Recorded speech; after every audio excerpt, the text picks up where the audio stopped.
हमारी सीरीज कमला को भरपूर प्यार देने के लिए आप सभी का दिल से धन्यवाद। आपके शानदार रिस्पांस को देखकर हम आपके लिए लाए हैं कमला सीजन 2। पिछले सीजन में आपने देखा कि पन्ना अपनी बहन रुक्मणी का बदला लेने के लिए ठाकुर की हवेली में नौकरानी बनकर आती है।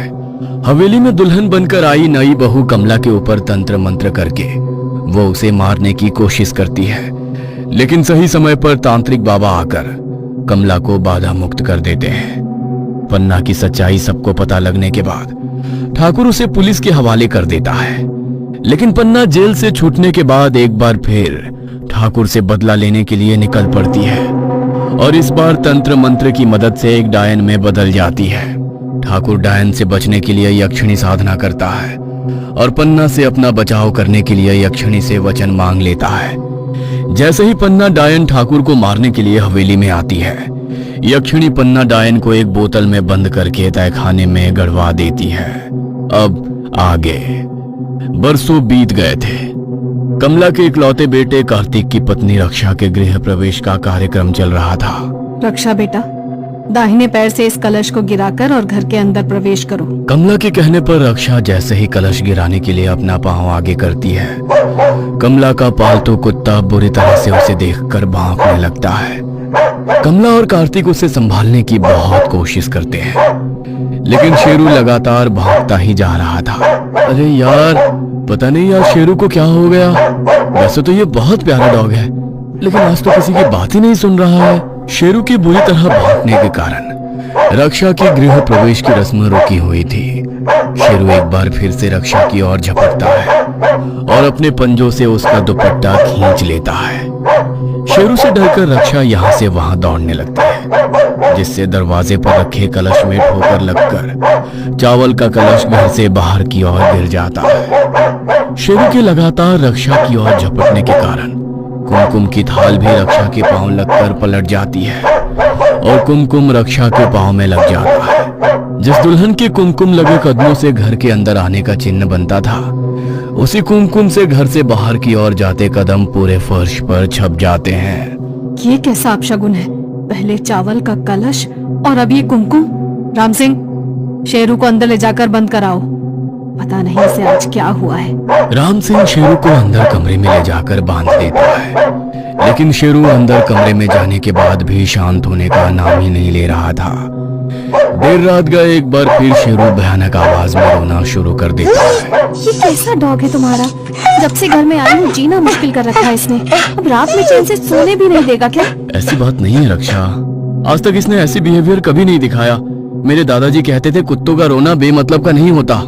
उसे जरूर कोई बुरी आत्मा अपने आसपास नजर आ रही है, इसलिए ऐसे बिहेव कर रहा है। तुम्हारा कहने का मतलब क्या है? घर में कोई बुरी आत्मा है क्या? कम ऑन कार्तिक, कौन से जमाने में जी रहे हो तुम? और छोड़ो ये सब, अब अपनी बातों से तुम अपने साथ साथ मुझे भी डरा रहे हो। कुछ दिन पहले कार्तिक ने कुछ दिन पहले ही नौकरी ज्वाइन की थी। ऑफिस की कैंटीन में वो अपने फ्रेंड के साथ बैठे बातें कर रहा था कि अचानक उसकी नजर सामने से काले कपड़े पहनकर आती हुई एक लड़की पर पड़ती है। पहली ही नजर लड़की को देखकर कार्तिक मानो उसके सम्मोहन में पड़ गया था। अगले दिन फिर से जब कार्तिक कॉफी पीने के लिए कैंटीन जाता है, तो उसे एक बार फिर वही लड़की नजर आती है। कार्तिक की नजर अब ऑफिस में हर जगह बस रक्षा को ही ढूंढती रहती। तकरीबन 3-4 दिन इसी तरह बीत जाते हैं और फिर एक दिन रक्षा सामने से आकर कार्तिक से हाय हेलो करती है। हाय, मेरा नाम रक्षा है। एडमिन डिपार्टमेंट में ज्वाइन किया मैंने। और तुम? मैं कार्तिक। कॉफी पीने चलोगे? हाँ श्योर। कुछ ही दिनों में कार्तिक और रक्षा एक दूसरे के बेहद करीब आ गए थे।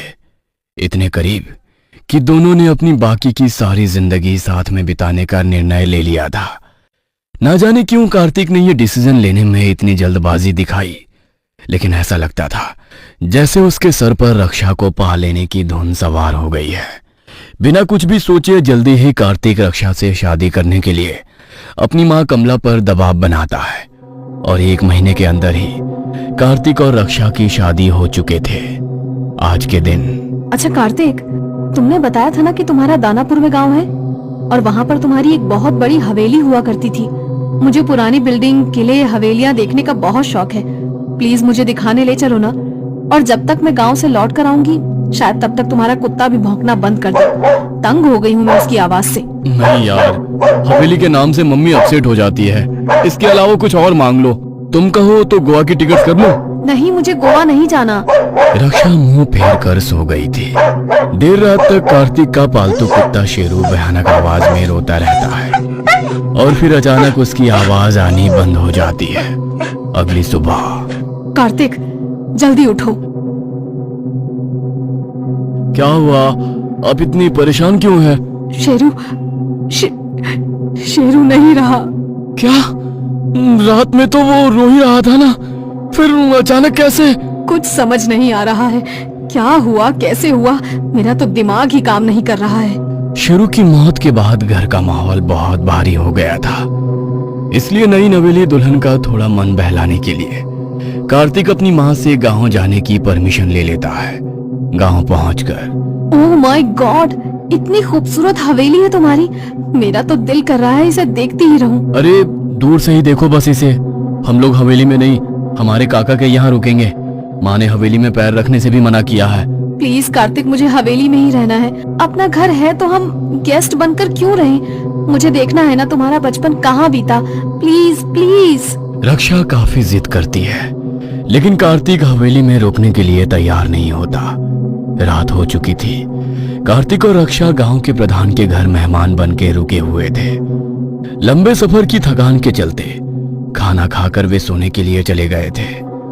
देर रात गए रक्षा अपने बिस्तर से उठती है और पल्लू से अपना चेहरा ढककर शमशान की ओर जाने लगती है। कुछ दिन पहले आधी रात का समय था। गांव में रहने वाले लोग गहरी नींद में सो रहे थे। वहीं दूसरी ओर ठाकुर की वीरान पड़ी हवेली के तहखाने में दो लोग खुदाई कर रहे थे। कुछ देर बाद खुदाई कर रहे मजदूरों का फावड़ा एक बक्से से जा टकराया। मैडम, नीचे कुछ तो है। वेरी गुड, मुझे इसी बात का इंतजार था।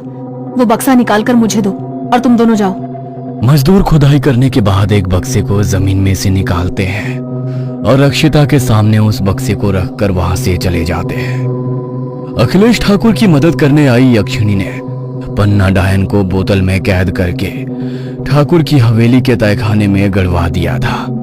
पन्ना को तहखाने में कैद करने के बाद अब ठाकुरों की उस हवेली में रुकने की हिम्मत खत्म हो गई थी।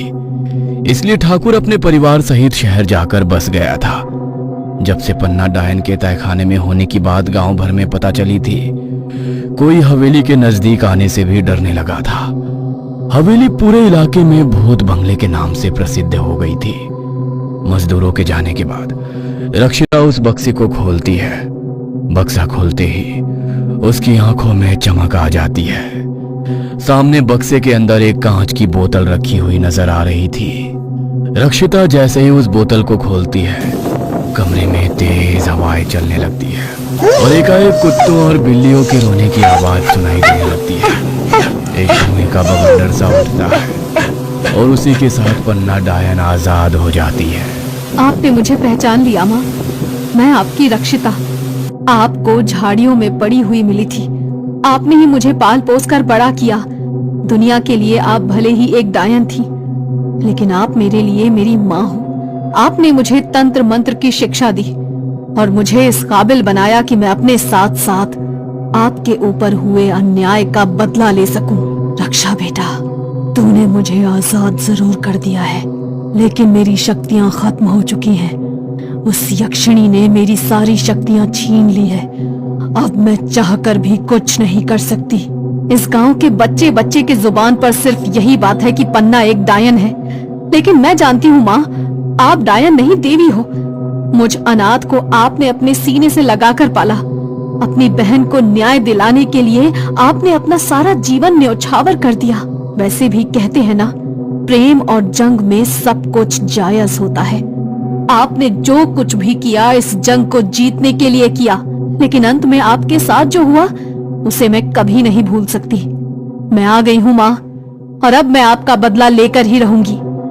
बस आप मुझे बताते रहना कि मुझे कब और कौन सी चाल चलनी है। अब हम ठाकुर के परिवार से अपना बदला लेकर ही रहेंगे। जब घी सीधी उंगली से नहीं निकलता तो उंगली को टेढ़ा करना पड़ता है। सबसे पहले पता लगा कि ये ठाकुर आखिर गया कहाँ है। मैंने सब पता लगवा लिया है माँ। ठाकुर और उसका बेटा तो भगवान को प्यारे हो गए हैं। उसकी बहू कमला और पोता कार्तिक शहर में रहते हैं। मेरी शक्तियां कमजोर हो गई हैं और उस यक्षिणी के कारण मैं अब ठाकुर के परिवार के आसपास भी नहीं जा सकती। लेकिन मेरा अधूरा काम तू पूरा कर सकती है।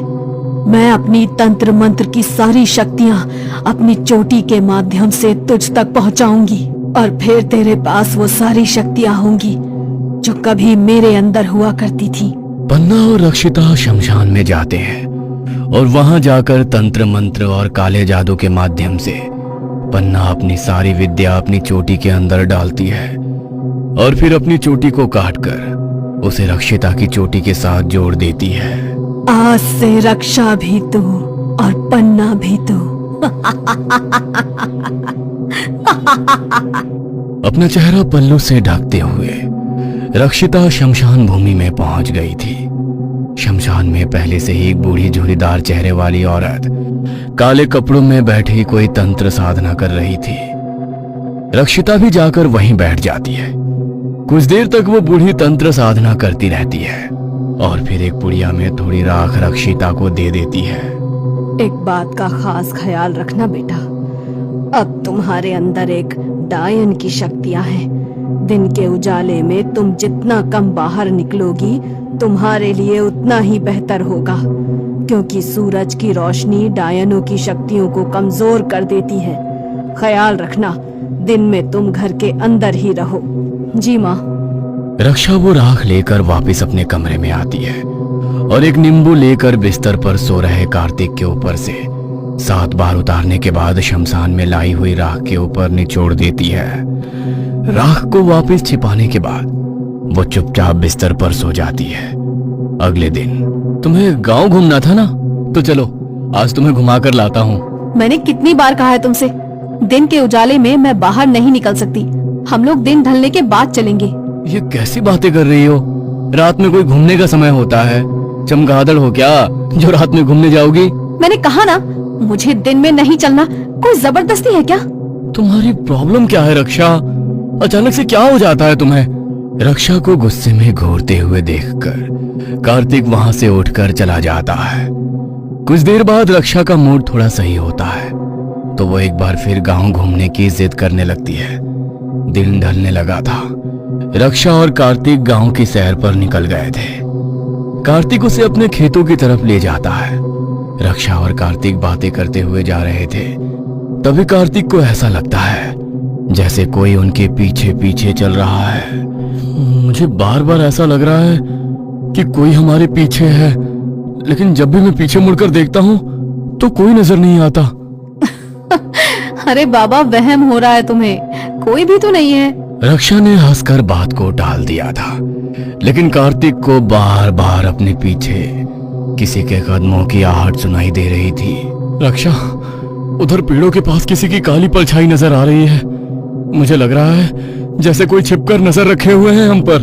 कौन होगा कार्तिक? मुझे तो कोई नजर नहीं आ रहा। ठीक है, घर चलते हैं, मुझे कुछ ठीक नहीं लग रहा। कार्तिक, वो क्या है? मुझे वो भी देखना है। रक्षा, वो शमशान है, कोई घूमने की जगह नहीं। बस बहुत घूम लिया, आज के लिए इतना काफी है। अब चलते हैं। दिन ढलने के बाद शमशान भूमि के आसपास घूमना शुभ नहीं माने जाते गांव में। कार्तिक, तुम्हारी फैमिली मुझे थोड़ी अजीब लगने लगी है। इतनी बड़ी हवेली है गांव में और उसको ऐसे भूत बंगला बनाकर छोड़ा हुआ है। हवेली के अंदर जाने के नाम से तुम और तुम्हारी माँ पसीने पसीने क्यों हो जाते हो? और यहाँ शमशान जाने के नाम पर भी घबरा रहे हो। कहीं ऐसा तो नहीं कि मुझसे कुछ छुपा रहे हो? ऐसा क्या हुआ था यहाँ जो तुम्हारी माँ हमें गांव नहीं भेजना चाहती थी? देखो, समय आने पर सब बताऊंगा, लेकिन अभी तुम चलो, मैं और अब यहाँ नहीं रुक सकता। कार्तिक रक्षा को लेकर वापस प्रधान के घर पहुंच जाता है। आखिर इस बार कौन सा शातिर प्लान है पन्ना और रक्षा का? क्या पन्ना कामयाब हो जाएगी या एक बार फिर सच्चाई की ही जीत होगी? जानने के लिए देखना ना भूले कहानी का अगला भाग। और हाँ दोस्तों, कहानी अगर पसंद आई हो तो चैनल को लाइक, कमेंट और सब्सक्राइब करना ना भूले।